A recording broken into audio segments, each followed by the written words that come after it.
स्वागत है। आज हम समुद्री जहाज़ों की दुनिया के एक ऐसे अहम हिस्से पर बात करेंगे जो अक्सर पर्दे के पीछे रहता है, जायरो कंपास। हमारी आज की गहरी बातचीत का आधार है कैप्टन श्याम बहादुर चौहान का लिखा एक लेख। इसे तैयार करने में उन्होंने एआई की भी मदद ली है और इसका शीर्षक है जायरो कंपास, समुद्री नौवहन का आधार।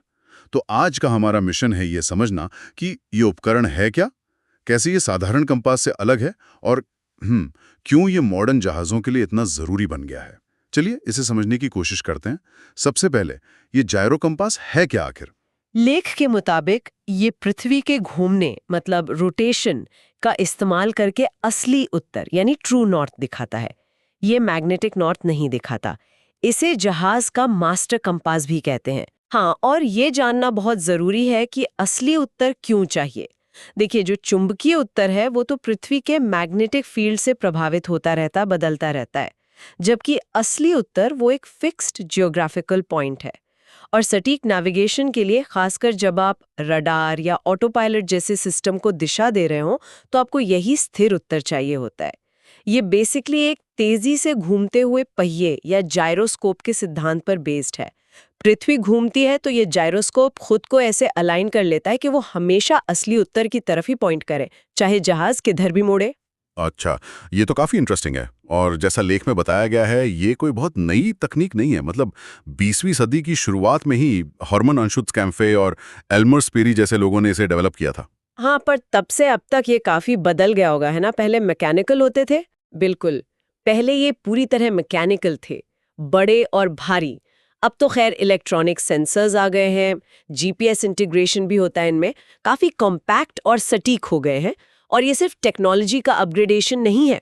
अंतर्राष्ट्रीय समुद्री संगठन यानी आईएमओ, उसके सोलास कन्वेंशन के तहत बड़े जहाजों पर इसे लगाना अनिवार्य भी है। अच्छा, SOLAS, safety of life at sea. हाँ, वही।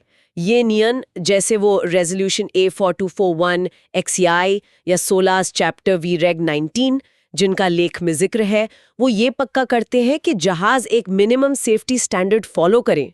तो इससे पता चलता है कि इसे कितनी गंभीरता से लिया जाता है। ये सिर्फ एक फैंसी गैजेट नहीं है। जाहिर है, अगर ये नियमों में ज़रूरी है तो इसके फायदे भी बड़े होंगे। सबसे पहला तो शायद सुरक्षा ही है। लेख कहता है कि ये चुंबकीय गड़बड़ियों मतलब मैग्नेटिक डिविएशन से बिल्कुल प्रभावित नहीं होता। सही कहा।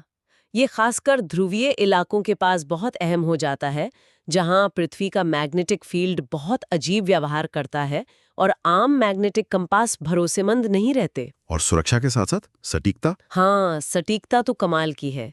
ये जहाज की हेडिंग यानी वो किस दिशा में जा रहा है, उसे बताने में सिर्फ आधे डिग्री मतलब 0.5 डिग्री तक की ही गलती करता है, जो इतने लंबे समुद्री सफर में बहुत बड़ा फर्क डाल सकता है। बिल्कुल। और फिर एक और पॉइंट है, एकीकरण या इंटीग्रेशन। ये अकेला काम नहीं करता है ना, ये जहाज के बाकी जरूरी सिस्टम से जुड़ा होता है। हाँ, बिल्कुल। यही तो इसकी असली ताकत है। सोचिए, जहाज पर रडार है, ऑटो पायलट है, ECDIS यानी इलेक्ट्रॉनिक चार्ट डिस्प्ले सिस्टम है, AIS है, ARP है। ये सारे सिस्टम्स दिशा की जानकारी के लिए जाइरो कंपास पर ही निर्भर करते हैं। तो ये एक तरह से नेविगेशन सिस्टम का दिमाग हुआ। कह सकते हैं, ये उन सबको एक स्टैंडर्ड भरोसेमंद दिशा निर्देश देता है।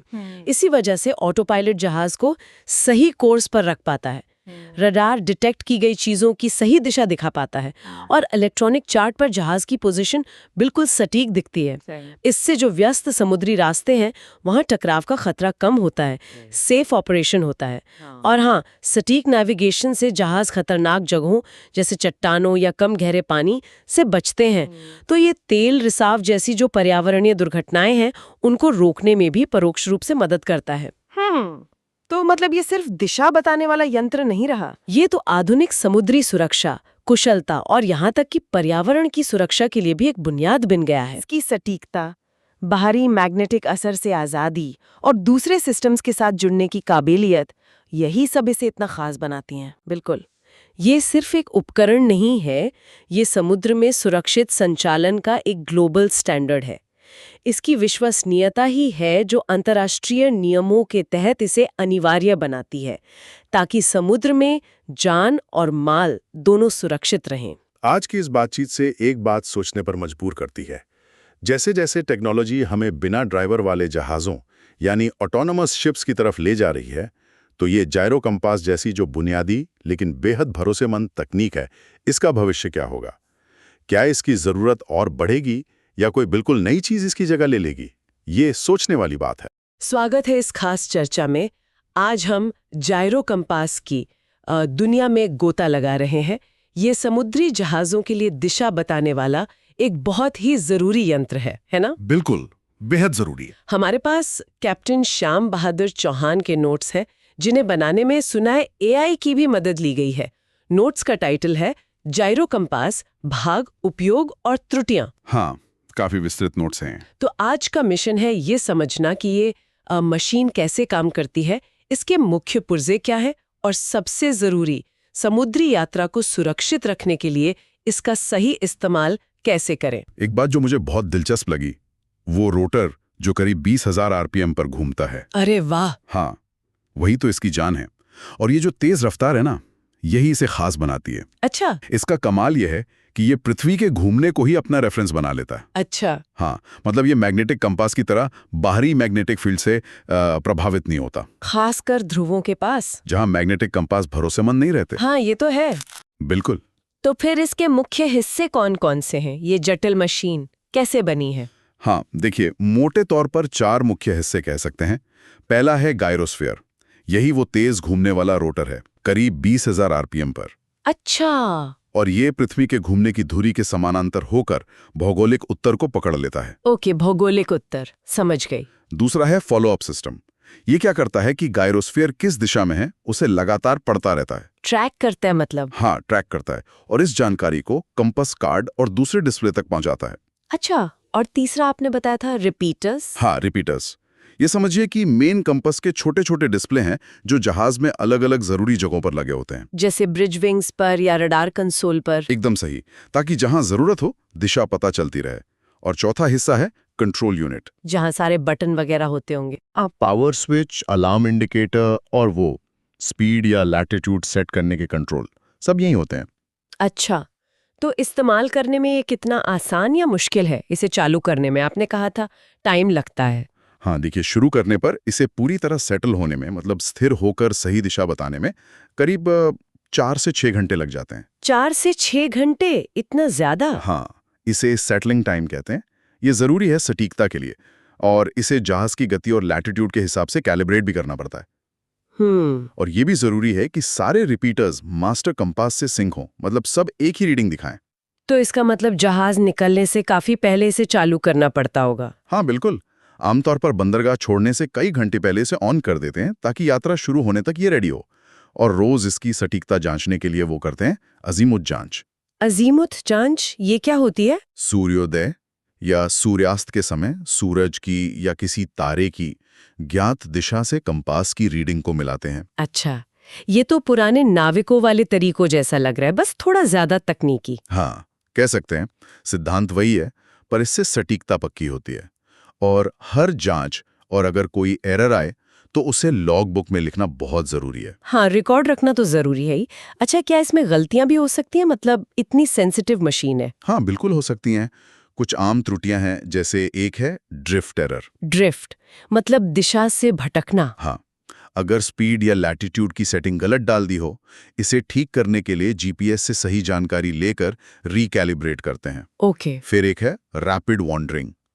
ये तब होता है जब कोई जोर का मैकेनिकल झटका लगे या कंपन हो। अच्छा। जैसे खराब मौसम में। हाँ। या किसी और वजह से। सोचिए, 20,000 RPM पर घूमने वाली चीज जरा से झटके से भी हिल सकती है। सही बात है। तो इसे कैसे ठीक करते हैं? इसके लिए गायरोस्फीयर को फिर से स्थिर करना पड़ता है। एक और दिक्कत है पावर फेलियर, वोल्टेज कम ज्यादा होने से। बिजली की समस्या। हाँ, तो बैटरी बैकअप या यूपीएस सिस्टम ठीक काम कर रहा है या नहीं, ये जांचना जरूरी है। और एक फॉलोअप एरर भी हो सकता है, अगर फॉलोअप सिस्टम के सेंसर में कुछ गड़बड़ी आ जाए। तो उसके लिए सेंसर कनेक्शन वगैरह जांचने पड़ते होंगे। बिल्कुल। ये रैपिड वॉन्डरिंग नाम बड़ा अजीब है, जैसे कंपास खुद ही कंफ्यूज हो गया हो। सुरक्षा के लिए क्या इंतजाम है इसमें? अलार्म वगैरह होते हैं? हाँ, सुरक्षा सबसे पहले। कई तरह के अलार्म होते हैं। एक होता है मेजर अलार्म। ये तब बजता है जब गायरोस्फीयर घूमना ही बंद कर दे, मतलब कंपास पूरी तरह फेल। तब तो फौरन कुछ करना पड़ेगा। हाँ बिल्कुल, इस पे तुरंत एक्शन लेना होता है। फिर होते हैं माइनर अलार्म, जैसे किसी रिपीटर का कनेक्शन टूट गया या कोई छोटी मोटी गड़बड़ी। ओके। और पावर अलार्म भी होता है, अगर वोल्टेज कम हो जाए या सिस्टम ज्यादा गर्म हो जाए।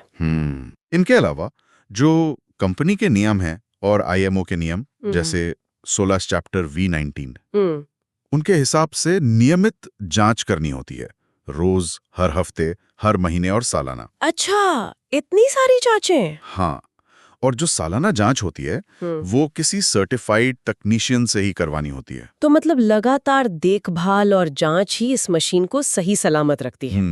तो हमने समझा कि जायरो कंपास कैसे पृथ्वी के घूमने का इस्तेमाल करके दिशा बताता है, इसके क्या हिस्से हैं और इसे सटीक रखने के लिए क्या-क्या करना पड़ता है। ये नियमित जांच और सही कैलिब्रेशन सिर्फ सटीकता के लिए ही नहीं, बल्कि समुद्री सुरक्षा के लिए भी बहुत ज्यादा जरूरी है। बिल्कुल सही कहा। सुरक्षित नेविगेशन के लिए इस जटिल उपकरण की अच्छी जानकारी और इसका सही रखरखाव बहुत जरूरी है। ये तकनीक जहाजों को सही रास्ते पर रखने में, खासकर मुश्किल समुद्री हालात में, एक अहम भूमिका निभाती है। जैसे ये जायरो कंपास बाहरी लहरों और तूफानों के बावजूद पृथ्वी के हिसाब से अपनी दिशा बनाए रखता है, क्या हमारे जीवन में भी ऐसे कोई अंदरूनी कंपास या सिद्धांत होते हैं जो हमें बाहरी उथल-पुथल के बीच अपना रास्ता स्थिर रखने में मदद करें? ये वाकई सोचने वाली बात है, एक स्थिर बिंदु बदलते हालातों के बीच। हाँ, चलिए इस विचार के साथ आज की चर्चा समाप्त करते हैं। नमस्कार, आज हम समुद्री नौवहन सुरक्षा पर कैप्टन श्याम बहादुर चौहान के एक अहम लेख का विश्लेषण कर रहे हैं। जी हाँ, और ये जायरो कंपास की जो त्रुटियां होती हैं, उनको नजरअंदाज करने के क्या गंभीर परिणाम हो सकते हैं, उस पर है। और दिलचस्प बात यह है कि इस नोट को तैयार करने में AI की सहायता भी ली गई थी। हाँ, ये भी एक नया पहलू है इसमें। हमारा मकसद है एक केस स्टडी MV Seatrader की, उसके जरिए समझना कि नेविगेशन उपकरणों के अलार्म को अनदेखा करना कितना खतरनाक हो सकता है। बिल्कुल, चलिए देखते हैं इसे। तो ये बात है 2017 की। यूके तट के पास MV Seatrader नाम का एक जहाज जमीन पर अटक गया, ग्राउंडिंग हो गई। हाँ, और वजह थी जायरो कंपास में एक ड्रिफ्ट एरर। ड्रिफ्ट एरर मतलब कंपास धीरे धीरे गलत दिशा दिखाने लगता है और इसे आप कहिए अनदेखा किया गया। अच्छा, रिपोर्ट ये भी बताती है कि पिछले 48 घंटों से एक माइनर अलार्म मतलब छोटा अलार्म बज रहा था। हाँ, बज रहा था, लेकिन जो ड्यूटी ऑफिसर थे OW, उन्होंने ध्यान ही नहीं दिया। और देखिए, यहीं से प्रॉब्लम शुरू होती है। जायरो कंपास जहाज की सही दिशा के लिए कितना जरूरी है। हाँ बिल्कुल। और ये ड्रिफ्ट एरर, अगर इसे आप ठीक नहीं करते तो जहाज धीरे धीरे अपने रास्ते से भटकता जाता है, जैसा इस केस में हुआ। बिल्कुल। और ये दिखाता है कि माइनर अलार्म को भी कितना सीरियसली लेना चाहिए। वो अक्सर किसी बड़ी प्रॉब्लम का पहला सिग्नल होता है। और इस अनदेखी का नतीजा वो तो काफी गंभीर था। हाँ, बहुत गंभीर। करीब 200 टन ईंधन समुद्र में फैल गया। सोचिए पर्यावरण को कितना नुकसान। बहुत ज्यादा। और जहाज की मरम्मत, उस पर करीब $2 मिलियन खर्च हुए। और कप्तान का लाइसेंस भी सस्पेंड हो गया। तो मतलब आर्थिक नुकसान, पर्यावरण का नुकसान और प्रोफेशनल रेपुटेशन भी गई। जी। फिर marine accident investigation branch MAIB UK की एजेंसी है, उन्होंने जांच की। और जांच में कई चौंकाने वाली बातें सामने आई। पहली बात तो ये कि क्रू ने उस अलार्म को मतलब जैसे रोज की मामूली बात मान लिया था। अच्छा, मतलब नॉर्मल हो गया था उनके लिए। हाँ, इसे नॉर्मलाइजेशन ऑफ डिविएंस कहते हैं।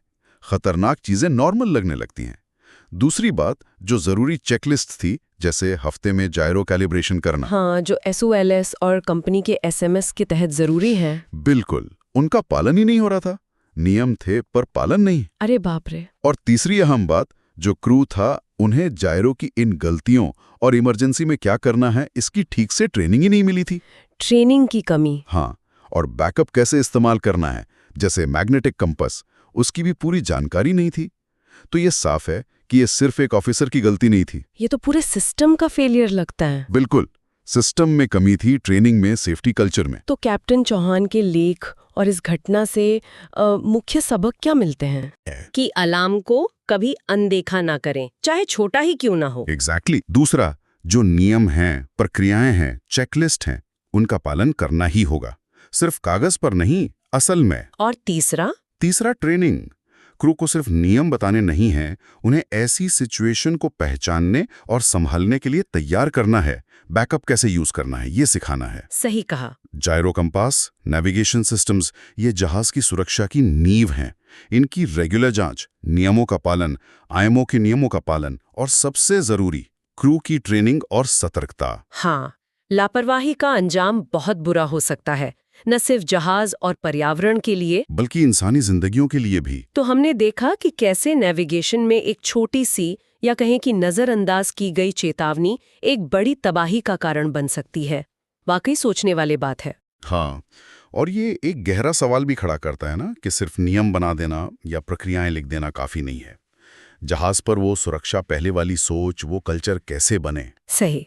तकनीक कहाँ तक मदद कर सकती है, जैसे एआई ने कैप्टन चौहान की मदद की, और कहाँ पर इंसान की अपनी सतर्कता, उसका अनुभव, उसकी जिम्मेदारी, उसका कोई विकल्प ही नहीं है। ये संतुलन साधना शायद असली चुनौती है।